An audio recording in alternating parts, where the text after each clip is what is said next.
Hi everyone, my name is Shishir Nigam and welcome to our channel again, Journey to Freedom, where you can follow along on our journey to financial freedom through the worlds of Shopify and dropshipping. So make sure you subscribe to our channel if you haven't already, hit the notification bell so that you get to know every single time we put out a brand new video. Today we're going to be talking about my income and the profit margins that we earned on our biggest grossing day in 2019. I'm going to be exposing and revealing our exact margins, and that's something that very few dropshippers have done, but you'll be seeing exactly what our cost breakdown was and what was our take-home profit, not just our sales turnover, what was our take-home profit on our biggest sales day was in 2019. So let's get right into it. So here's the key background. The main thing is that it did not happen overnight. Okay, this was by no means an overnight success story. This took a lot of planning and months of planning in advance to make it happen. The day that this did happen on was on December 2nd, 2019, which was Cyber Monday. As you know, that is a very large sales day for online shopping, and we took full advantage of that. So what I'll cover in this short video is our profit margin breakdown, what happened and how it happened exactly, and how you can set up yourself for success on similar large shopping days. So without any further ado, let's dive right into it. First of all, the sales that we achieved in 2019 in December 2nd was about $15,774. This is US dollars. That's the total sales volume that we achieved on that day. I'll quickly come back to my Shopify store to actually show you this figure. If we refresh for December 2nd, you can see here, this was the sales that we were able to generate on December 2nd, $15,774 in total. In fact, we had exceeded $16,000 in sales, but we had a few returns that day. So that was our total sales volume on that day. And what you'll see here is in the total breakdown of that, 21% was our cost of goods, so about $3,300. 55% was our Facebook ads expense. So just on that one day, we spent about $8,700 in Facebook ad expense. We spent about 2% on a SMS text marketing campaign. I'll talk about that soon. And of course, 5% was taken by our payment providers, Stripe and PayPal. So that left us with $2,500 in net profits in one day on December 2nd. And of course, this excludes any of our business fixed costs like our Shopify monthly plan and app fees and things like that.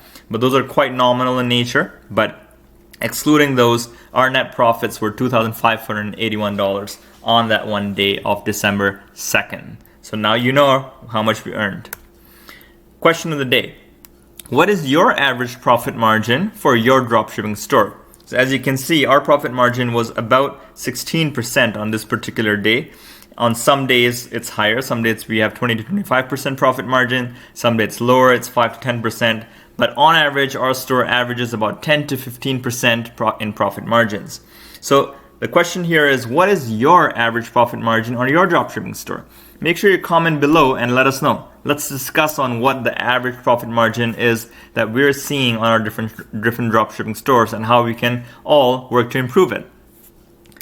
Let's continue. So what exactly happened? As I mentioned, this was Cyber Monday. We grossed about $15,000 in sales. We had 341 orders in total on that day.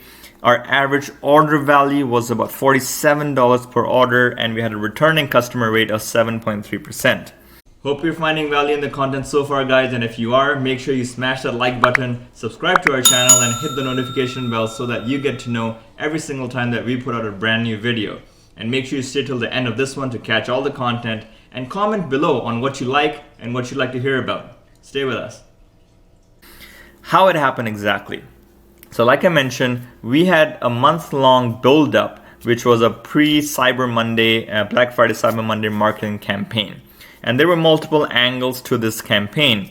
We had different content marketing angles going on. We had different articles that we were driving traffic to. We were driving traffic to gift idea blog posts, which were also unique because at that time, many people are looking for gift ideas to gift their families for Christmas. So we were driving traffic to gift idea articles. We were running giveaway campaigns. We were running these campaigns in return for messenger subscriptions, which were being managed through an app called Recart. We were also running a pre-Black Friday Cyber Monday email lead generation campaign where we were offering, in return for an email, we were offering them early access to discounts that we would offer on Black Friday Cyber Monday. So the purpose of all of these multiple campaigns was to create a warm pool of audience that we could reach out to when the big day came, right? So we also tested multiple lookalike audiences beforehand. We tested multiple creatives beforehand. We prepared and scheduled all of our Cyber Monday creatives beforehand. And all of these were with an urgency angle that, hey, this is a limited time sale. Make sure you act now. And of course, the key thing was we were really making sure that we were on top of our customer service that weekend, because people are looking for quick answers to their questions. Otherwise, they're not going to buy from you. So let's get into the actual Facebook ads that we deployed on that day. So let's dive into our Facebook ads manager. And what you'll see here is, let me pull up that particular day in December. So December 2nd, sorted by the amount spent. You can see here, we had another account which we had a small amount of expenditure on as well, but this is essentially the main account that we spent money on. And in this account, we spent $8,200 in that one day. Now you'll notice that some of the purchase conversion values look higher than what we've mentioned, and that's because there's been some double counting. We uploaded some offline conversions that resulted in some double counting, but this is our actual sales figure from that day. So don't go entirely by these numbers, but they're roughly accurate. So you can see here how much we spent on different campaigns, and I'll go into how much we allocated to different campaign budgets and what kind of ad sets and lookalikes were working for us. But in summary, you can see that just on that one day, we reached nearly 400,000 people, more than that. And we had we had lots of different purchases from the different campaigns that you can see here. Overall, our return on ad spend was about 2 times, which is a healthy return on ad spend. So coming back here.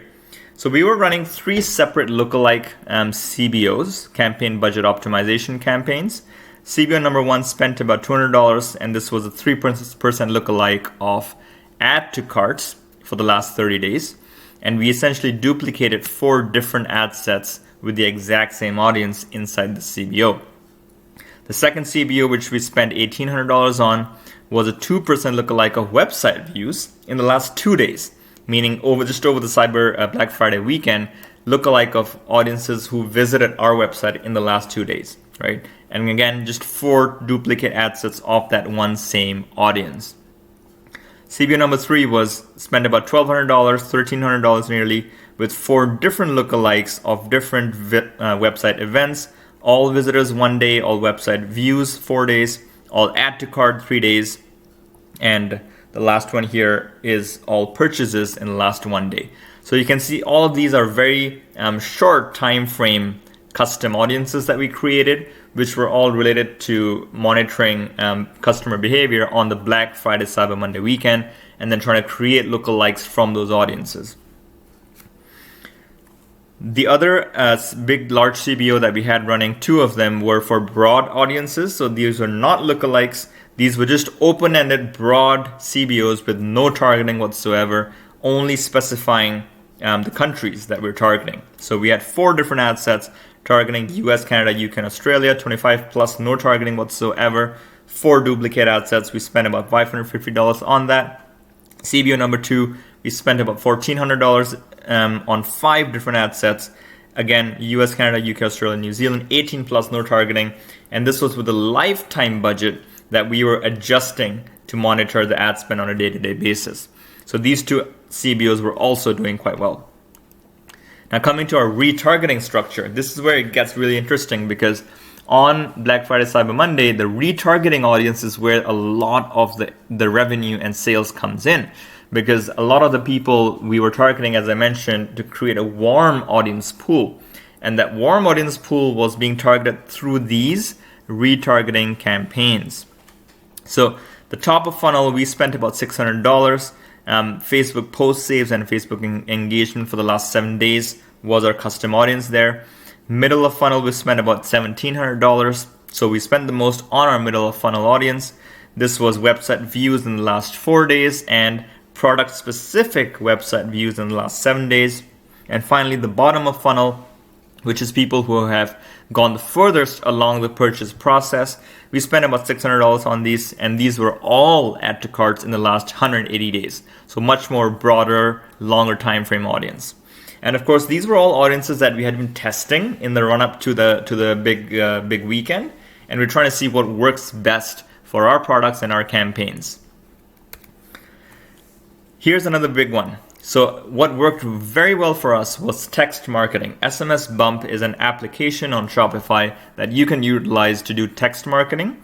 And we spent about $330 in a text marketing campaign. And that resulted in nearly $4,000 in additional sales on that day, which is a 12 times return on ad spend. So that's phenomenal. That's way better than anything you could get on Facebook ads. So you're really missing out if you're not tapping on text marketing, because you get very high click-through rates. You're getting 6% click-through rates, and we got 96 orders just from text-based marketing. And we had a very simple marketing message, nothing very complicated. It was urgency-based. We said last day, last chance, 30% off store-wide Cyber Monday sale, right? Click here for the link. So very simple, keep it easy, and people respond to that, especially if you include a strong call to action. Now here's what you can do to set up yourself for success. Planning is the key word here, right? As I mentioned, we started generating warm audiences ahead of time, and that's what you need to do to be able to retarget them on the big holiday weekends, right? Cold traffic on weekends like this is very expensive.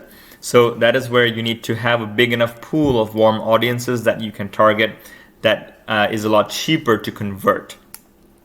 Utilize warm audiences, utilize non-Facebook marketing to increase your profits. I've mentioned a few of these. Email marketing, of course. Use either Klaviyo or MailChimp to set up email campaigns to drive marketing outside of Facebook. Use SMS marketing, as I mentioned. Use Facebook Messenger flows through an app called Recart, and even use browser notifications. This is an app called Push Owl. We found that to be quite effective in driving campaigns outside of Facebook. So I hope you found some value in that, and if you did, make sure you hit the like button, subscribe to our channel, hit the notification bell so that you get to know every single time we put out a brand new video.